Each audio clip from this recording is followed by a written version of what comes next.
Mama! Yes. May baby na dito? Wala. Wala. Malaki pa yung tummy ni Mami. Mami! Oh!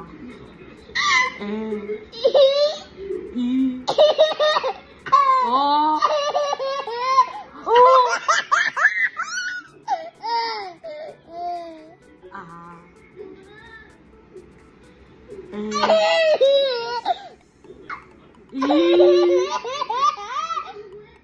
Oh!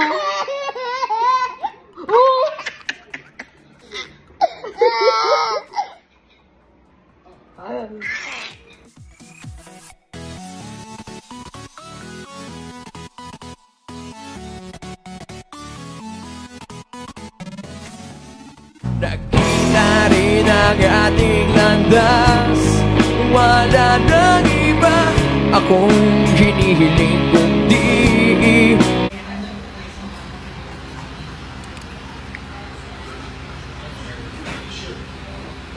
buti nga maaga na.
Hi guys, for today's video ako po ay mayroong parcel. Ayan. Check out ko siya dito sa TikTok. Bumili ako ng luggage para pag meron kaming alis. Bumili ako ng mas malaki. Na. Binili ko siya sa P-Partner PH. Lagay ko na lang sa basket. Wait, kuha akong tape. Ay, tape. Tuloy pang bukas. Ay, ang laki.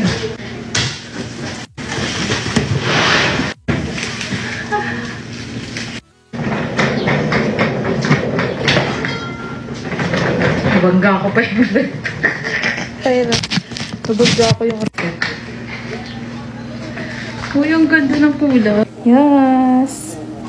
Thank you. Ganda. So happy naman sa napagbilang kong seller. May naligaw lang isang sinulid. Ayun o. Thank you so much. Happy Mother's Day! Oy, pati kayo kasama. Kasama. Reset on one. Okay.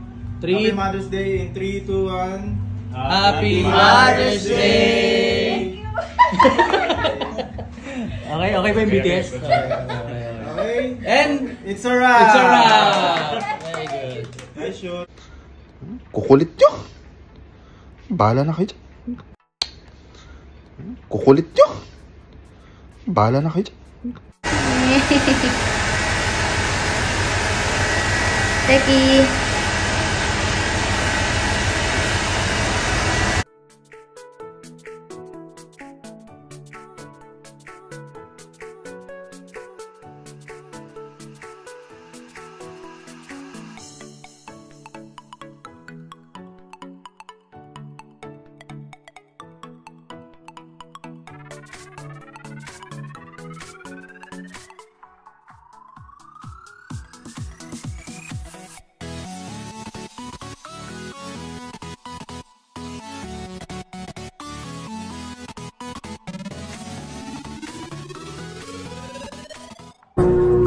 Tara, podcast tayo.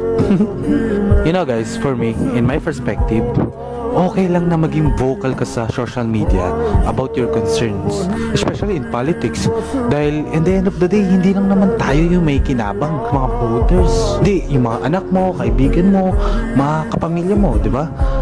Okay lang na maging vocal ka dahil part yan ng freedom of speech, di ba? Kung hindi may bagay ka na hindi nagugustuhan sa kanya, okay lang. Kailangan siguraduhin mo na hindi masisira yung reputation niya kasi pangit naman yun. Bumoto ka? Bumoto rin ako. Panalo. Oo, pre. Wala malayo. Landslide. Ano, pasok ka bukas? Wala ako. Baka hindi na ako pumasok, pre. Oh. Baka mag-resign na ako. Kasi wala na, panalo na sila.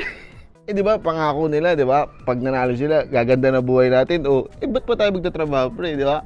Ba't pa tayo papasok? Baka yung buhay natin sumobra-sobra naman sa ganda, di ba? Papagandahin na nila yung buhay natin, kaya bukas baka mag-resign na lang ako. Ano na ako, yung awuls. Baka mag-awuls na lang ako, sabi mo kay manager. Maulan, matutulog na lang siguro ako bukas maghapon yan. Wala na, secured na buhay natin ito, pati mga pamilya natin. Okay, meron tayo ditong karne ng kalabaw, gawin natin siyang pigar-pigar. Kailangan natin siyang hiwain ng maninipis. Ganyan.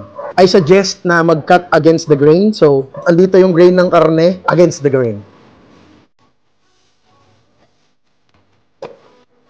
Ngayon, meron tayong baking soda. I-velvet natin yung karne ng kalabaw natin para mas lumambot siya mamaya. And then, ibababad natin siya for 15 minutes. Tapos, hugasan natin. Massage lang natin saglit.